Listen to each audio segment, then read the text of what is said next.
Good morning, students. Today we are starting the chapter 2 of sociology. Terms, concepts and their use in sociology. This is the chapter 2 of your sociology book 1. Okay?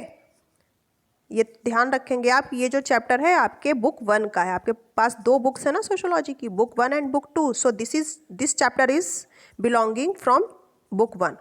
Okay, so इसको आप बहुत ध्यान रखिएगा. The chapter is terms, concepts and their use in sociology. So last chapter में हमने क्या पढ़ा था कि सोशोलॉजी एक स्पेशल सब्जेक्ट है जिसके थ्रू सोसाइटी को हम साइंटिफिक बेस पर स्टडी करते हैं. कुछ टर्म्स, कॉन्सेप्ट्स होते हैं जिनके बेस पर सोसाइटी को स्टडी किया जाता है. तो इस चैप्टर में हमें उन्हीं टर्म्स और कॉन्सेप्ट्स को पढ़ना है जिन पर ये सोसाइटी को हमने स्टडी किया है. तो सबसे पहले हम सोशल ग्रुप्स के बारे में पढ़ते हैं, है ना. सोसाइटी में सोशल ग्रुप्स कैसे निर्धारित किए जाते हैं, उनका क्या रोल होता है. सो सोशल ग्रुप क्या है? 2 या 2 से ज़्यादा लोगों का एक ग्रुप होता है जिसमें लोग कॉमन इंटरेस्ट के लिए इकट्ठा होते हैं और एक दूसरे के साथ कंटिन्यूली इंटरेक्ट करते हैं और उनमें आपस में विश्वास एक दूसरे पर होता है. ठीक है. कुछ जो इनमें जो कॉमन है, जो सेम ग्रुप है, इनमें कुछ चीज़ें कॉमन होती है. हम अपने ग्रुप के थ्रू आइडेंटिफाई किए जाते हैं. हम किस ग्रुप से बिलोंग करते हैं, हम उसके अकॉर्डिंग जो है पहचाने जाते हैं. और जो ग्रुप हैं उन्हें एक दूसरे की बिलोंगिंग्स के बेस पर क्रिएट किया जा सकता है. हालांकि जो ग्रुप्स के टाइप्स हैं जो आज के समय में अलग अलग सोसाइटी में एग्जिस्ट हैं वो अलग अलग हैं. ठीक है. तो हम पढ़ेंगे कि जो ये सोशल ग्रुप्स हैं इनके क्या कैरेक्टरिस्टिक्स हैं, इनमें क्या जो है विशेषताएं हैं या फिर क्या इनमें स्पेशलिटी है. ठीक है. तो हर ग्रुप की कुछ स्पेशल कैरेक्टरिस्टिक्स होते हैं. जैसे इसके जो मेंबर है, हर सोसाइटी के मेंबर, उनमें आपस में इंटरेक्शन होता है हमेशा. उनमें बिलोंगिंगनेस का एक सेंस होता है, एक दूसरे से वो बिलोंग करते हैं, एक दूसरे से जुड़े रहते हैं. अपने इंटरेस्ट्स को वो शेयर करते हैं, अपने हितों को एक दूसरे से शेयर करते हैं. उनकी जो वैल्यूज़ हैं, उनके जो बिलीव्स हैं वो एक दूसरे के जैसे ही होते हैं. और ये जो ग्रुप हैं ये फॉर्मल और इनफॉर्मल भी हो सकते हैं. ठीक है. तो ज़रूरी नहीं है कि कोई फॉर्मल ग्रुप ही हो, ये अलग अलग भी हो सकते हैं. नाउ इसमें प्राइमरी और सेकेंडरी सोशल ग्रुप्स दिए हुए हैं. ठीक है. तो पहले हम क्वेसी ग्रुप्स के बारे में पढ़ेंगे. क्वेसी ग्रुप्स क्या हैं? पहला है एग्रीगेट्स. एग्रीगेट्स क्या? एग्रीगेट्स का मतलब है कि ऐसे लोगों का कलेक्शन जो टेम्पररीली एक दूसरे के जो है कनेक्शन में आए हैं या एक दूसरे के जो साथ आए हैं, एक दूसरे के साथ जो इकट्ठा हुए हैं वो टेम्पररीली हैं.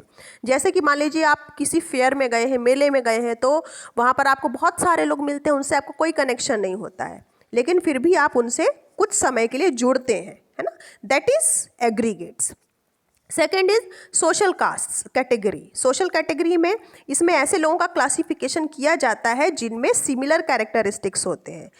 एग्जाम्पल के लिए कुछ लोगों का चुनाव किया गया जो सेम ऑक्यूपेशन से बिलोंग करते हैं. सेम ऑक्यूपेशन मतलब जैसे स्टेट बैंक के कुछ कर्मचारी हैं, उनका एक ग्रुप बना हुआ है ना. कुछ गर्ल्स का ग्रुप बना हुआ है जो 5 फीट की हैं या फिर उससे ज़्यादा की हैं, है ना. तो सोशल ग्रुप्स की ही तरह, है ना, पीपल सोशल कैटेगरी भी बनाते हैं, है ना, और ये एक दूसरे से इंटरेक्ट नहीं करते हैं.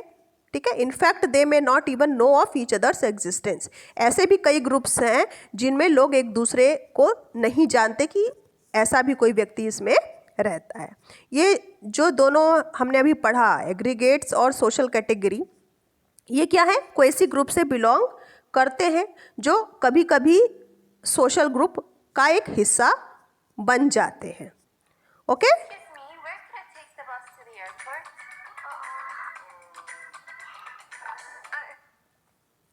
Now the next is types of social group. ठीक है. Primary and secondary social group. Primary social group क्या होते हैं? Primary social group is small group of people. इसमें बहुत कम लोग होते हैं इस ग्रुप में, जबकि सेकेंडरी ग्रुप में जो सेकेंडरी ग्रुप का साइज है वो बहुत बड़ा होता है, इसमें मेंबर्स ज़्यादा होते हैं।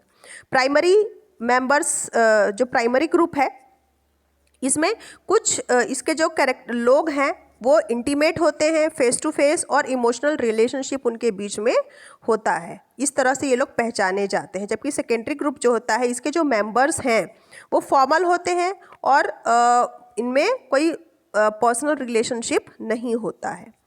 प्राइमरी ग्रुप एग्जाम्पल के लिए फैमिली है या फिर पीयर ग्रुप है ना, सेम एज वाले लोगों का ग्रुप है या फिर परिवार है। इस तरह के ग्रुप्स जो हैं प्राइमरी ग्रुप्स कहलाते हैं, जिनमें फेस टू फेस इंटरेक्शन होता है लगातार और एक जैसे उनके कैरेक्टराइज्ड वो होते हैं, उनमें एक इमोशनल बॉन्ड होता है, ठीक है, और स्मॉल ग्रुप होता है। ये है प्राइमरी ग्रुप। जबकि सेकेंडरी ग्रुप में क्लब्स होते हैं, वेलफेयर एसोसिएशंस कई सारे जो हैं, है ना, जिनका फॉर्मल एक दूसरे से रिश्ता होता है, फॉर्मली एक दूसरे से जुड़ते हैं, उनका कोई उनके बीच में कोई ऐसा इमोशनल बॉन्ड नहीं होता है। These are secondary group.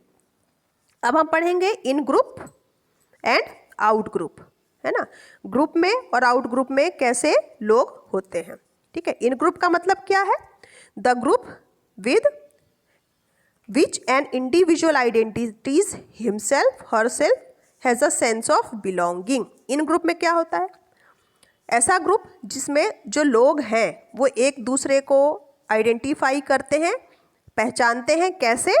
एक दूसरे से, क्योंकि उनमें जुड़ाव होता है, बिलोंगिंगनेस फील करते हैं, बिलोंगिंगनेस का जो फीलिंग है, सेंस है, उनमें होता है।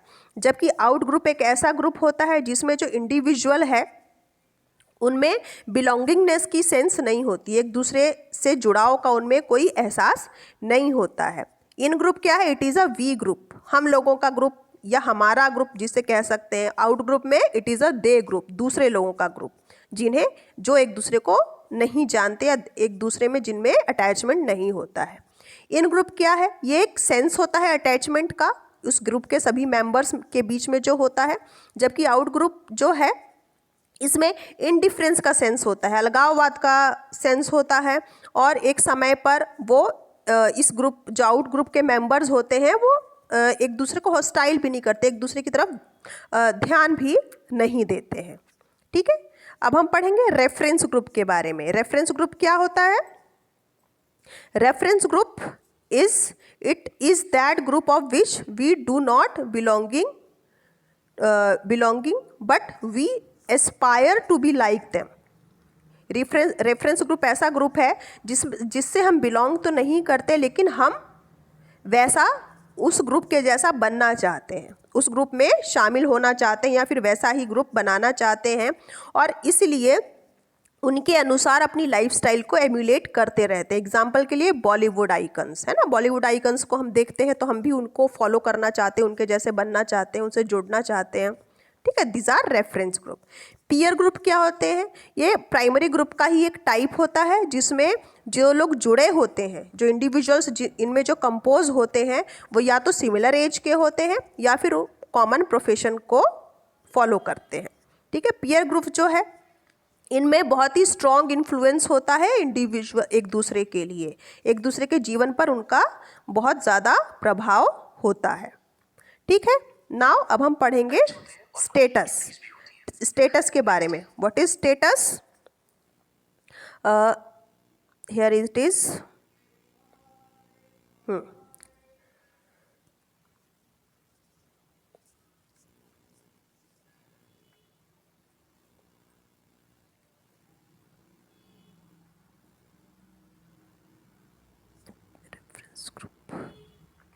What is status? Status is refers to the position. Status क्या होता है? ये किसी की पोजीशन को रेफर करता है। एक व्यक्ति ग्रुप में या सोसाइटी में जो उसकी पोजीशन होती है, जो उसका स्थान होता है, उसको ये रेफर करता है। हर स्टेटस जो है उसका अपना एक सर्टेन डिफाइंड राइट होता है, उनको विशेष उसके अधिकार होते हैं, उनकी विशेष ड्यूटीज़ होती हैं इसको असाइन करने के लिए। एग्जाम्पल के लिए डॉक्टर्स, मदर, टीचर, है ना, these are called status.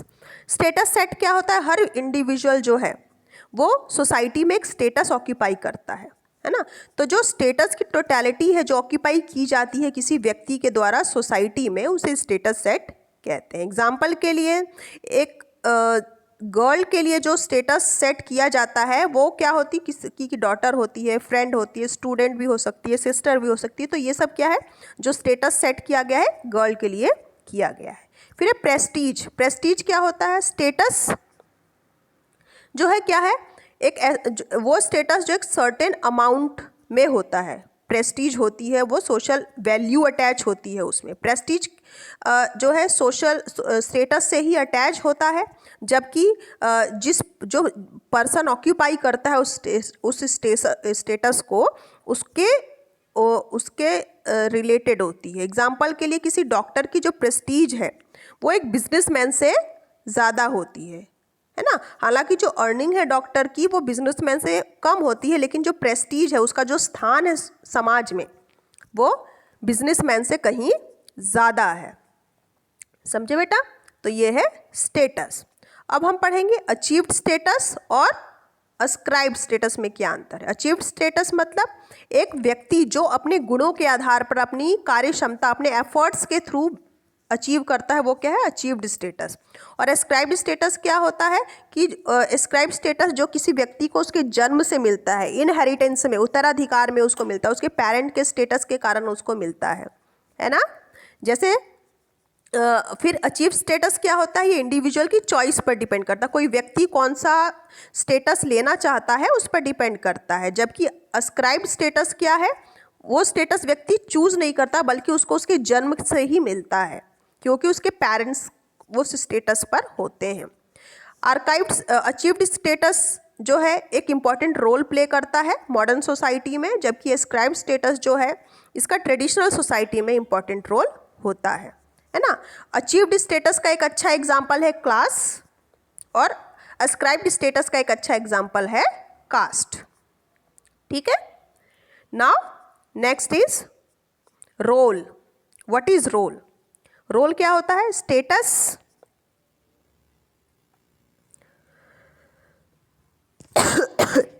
Sorry role. अब हम रोल के बारे में पढ़ेंगे। What is role? Status and role are interconnected. Status और रोल जो है एक दूसरे से जुड़े रहते हैं, क्योंकि जो रोल है वो स्टेटस का बिहेवियरल एस्पेक्ट होता है। ठीक है। It is the expected behaviour associated with the status. For example, the status of a student has certain expected behaviour attach to it, है ना। किसी स्टेटस से जिस बिहेवियर को एक्सपेक्ट किया जाता है वो उसका रोल कहलाता है। जैसे स्टूडेंट है, उससे एक सर्टेन बिहेवियर एक्सपेक्ट किया जाता है ना। That is the role of student. हालांकि जो स्टेटस है वो ऑक्यूपाइड है, उस पर ऑक्यूपाइड होता है, लेकिन जो रोल प्ले किया जाता है ना, वो खुद चुनता है व्यक्ति। Role conflict. हर इंडिविजुअल जो है कई सारे रोल्स प्ले करता है सोसाइटी में। जो रोल कॉन्फ्लिक्ट है वो इसके कारण कई बार अकर हो जाती है। जो एक रोल है दूसरे रोल को कॉन्फ्लिक्ट करता है, दूसरे के रोल को कॉन्फ्लिक्ट करता है। एग्जाम्पल के लिए जो मॉडर्न वर्किंग वीमेन है ना, उनका रोल क्या है? एक प्रोफेशनल के रूप में होता है, लेकिन जो दूसरी मदर और वाइफ हैं उनके साथ उनका जो है कॉन्फ्लिक्ट रहता है, उनमें दोनों में विवाद रहता है हमेशा, है ना, कि ये रोल सही है या ये रोल सही है, इसको लेकर के हमेशा कॉन्फ्लिक्ट बना रहता है। रोल स्टीरियोटाइप क्या होता है? It refers to reinforcing of certain role. किसी रोल को किसी के स्टेटस पर थोपना, किसी व्यक्ति पर उसके रोल को थोपना, that is role stereotype. Example के लिए जो एक ब्रेड विनर है उसका जो रोल है for the husband, bread winner किसको हमारे परिवार में ब्रेड विनर जो होता है हस्बैंड होता है, या फिर जो फादर होते हैं वो होते हैं। And that of home maker for the wife, है ना। वाइफ के लिए क्या होता है कि वो घर चलाएगी, घर का काम करेगी, और जो हस्बैंड है वो ब्रेड विनर होगा, वो मतलब पैसा कमाएगा, रोजी रोटी कमाएगा। ठीक है। तो ये एक स्टीरियोटाइप है। तो इस रोल को क्या है, ये रोल स्टीरियोटाइप में आता है, ठीक है। So this is the role. Now social stratification. अब हम पढ़ेंगे सोशल स्ट्रेटिफिकेशन क्या है।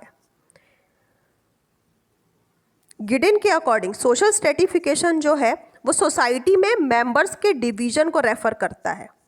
सोसाइटी में अलग अलग कैटेगरीज के या फिर अलग अलग स्ट्रेटा के लोग होते हैं जिनको उनकी रैंक हिरेची होती है, उनके मतलब वंशानुगत होती है, ठीक है। उनके पावर के से रिलेटेड, उनके प्रेस्टीज से रिलेटेड या उनके वेल्थ से रिलेटेड। मतलब सोसाइटी में कुछ अमीर भी हैं, गरीब भी हैं, कुछ पॉलिटिकली बहुत पावरफुल हैं, कुछ बहुत वीक सेक्शन हैं। सोसाइटी में किसी का स्टेटस बहुत हाई है, किसी का स्टेटस बहुत लो है, तो these all are called social stratification, है ना।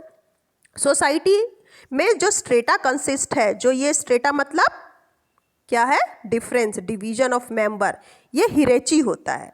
हिरेची मतलब वंशानुगत चलता रहता है, परंपरागत होता है ना।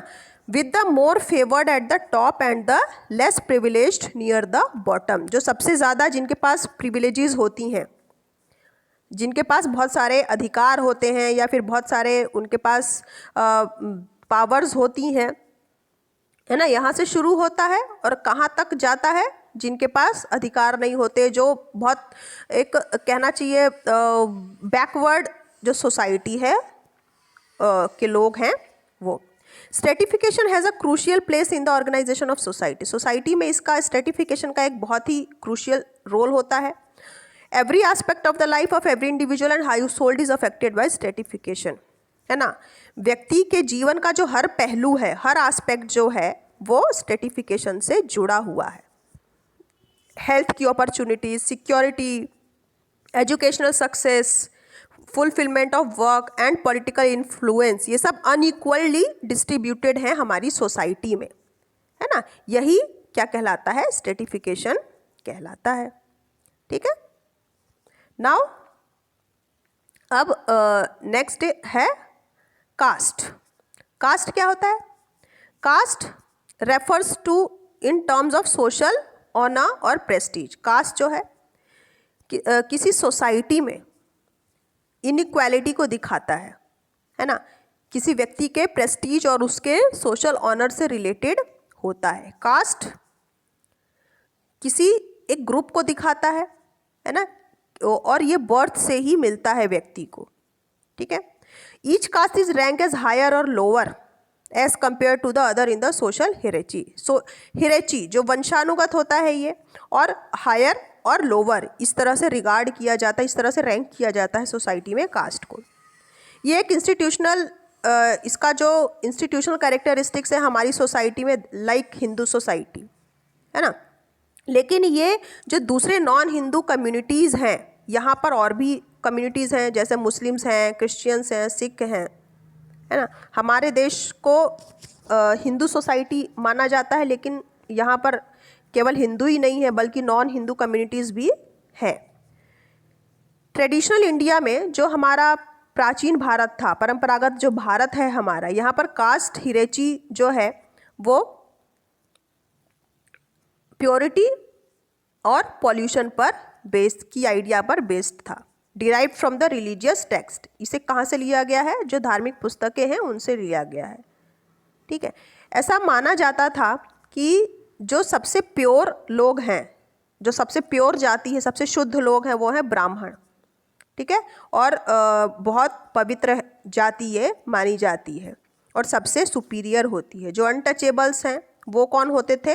वो सबसे पॉल्यूट, सबसे गंदे जो लोग माने जाते थे वो अनटचेबल्स होते थे और सबसे इन्फीरियर भी होते थे।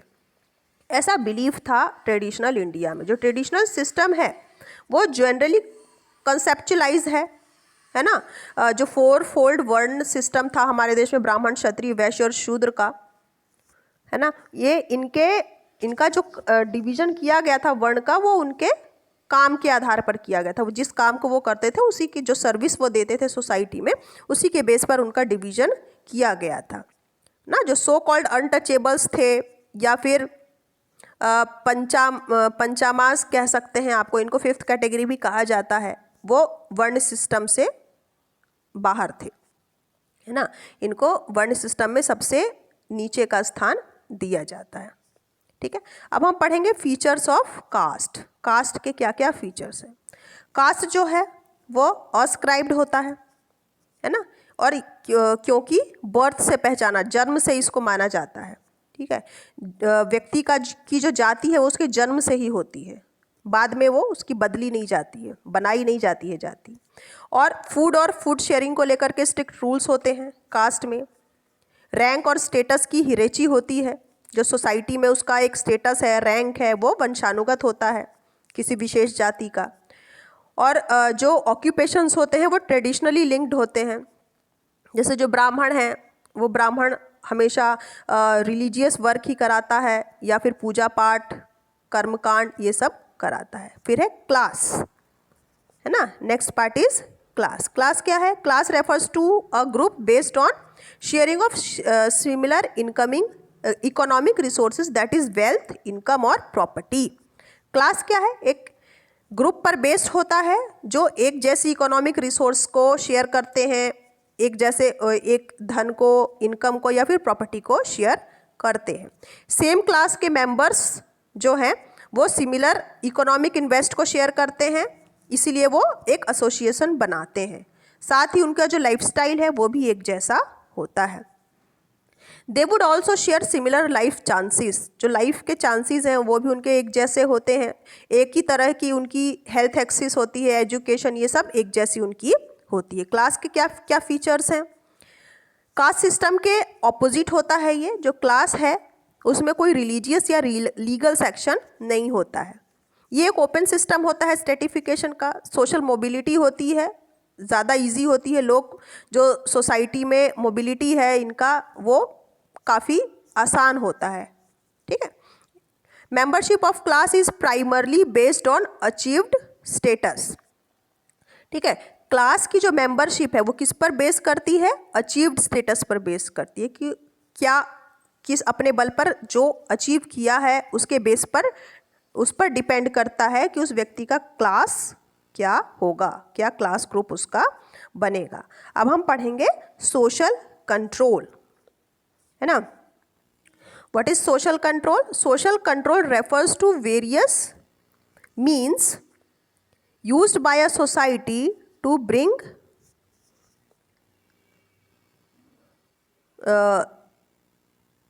its recalcitrant or unruly members